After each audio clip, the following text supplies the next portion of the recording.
He was at a camp at Water. The camp at Okay, Water. yeah, Yeah. no, that's just a regular situation. Yeah. So hold on. Reggie Wright Jr. wasn't PC'd up.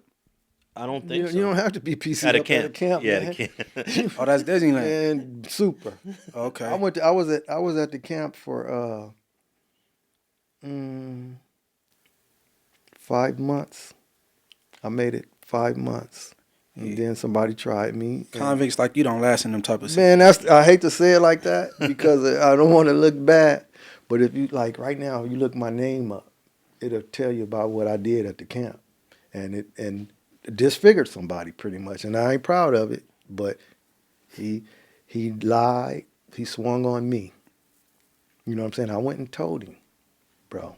This was somebody I knew from out of town, and so I was like, when he came to the yard on the low, he was at the low with me first, and then when I made it to the camp, he came like 2 weeks later, and he started working out, and started looking nice. He was kind of fat prior. He got kind of cut up, almost cut up, but not tightened up. Let's say that. But he started stealing.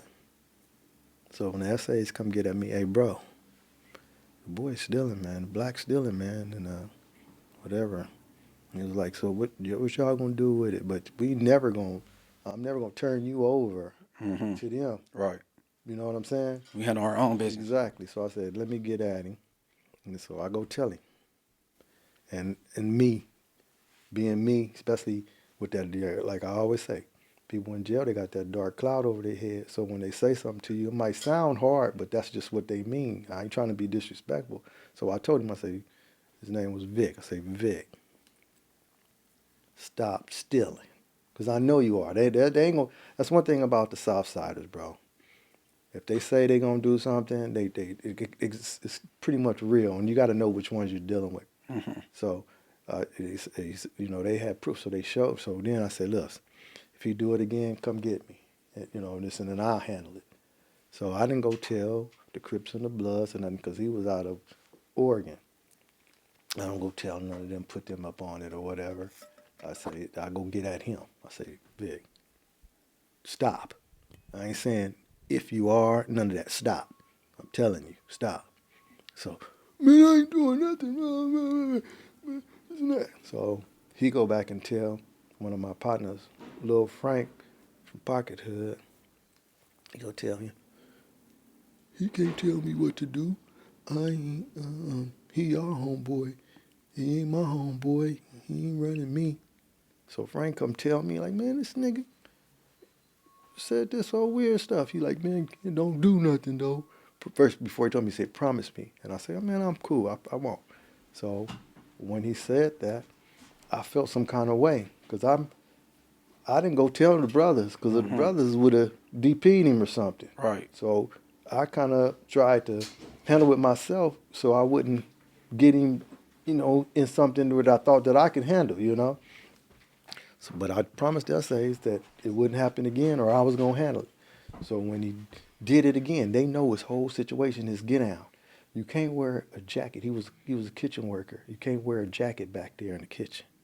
So when they seen him going back there with the jacket, they knew he was finna steal. So they came running to my unit and got me. We run over there to the kitchen and go in the back. As soon as I seen this fool, he don't have the decency, and he go back and sell the chicken. This is chicken day. He grabbing it, he grabbed 3 or 4 at a time and sticking it in his pockets. His pockets got grease. We got tan jackets. They dark brown right here because of the grease, And he take that back and sell it to you. So when I seen him, his back is to me, I go ran and I grab his jacket from the collar and snatch him and turn him around. I said, come on back here. All the way to the very back of the kitchen. There's a room back there where you can get down. So you want to fight me over some chicken? And that's what he went back and told the police. Talking about he knocked my eye out because over some chicken. But he don't tell them that he was stealing the chicken and all of this kind of stuff. So all while I was next 2 or 3 years I had to do in jail, I was a chicken man. Everybody teasing me about the chicken and all of this kind of stuff. So Ken broke the promise and then there broke his jaw or his eye socket. His I forgot whatever. But if you look it up, it'll tell you. If you look my name up, it'll tell you the whole situation about what happened. And he sued. I think he got some money, to be truthful. Damn. He sued the pen the on BOP. behalf of your assault on him. Mm-hmm.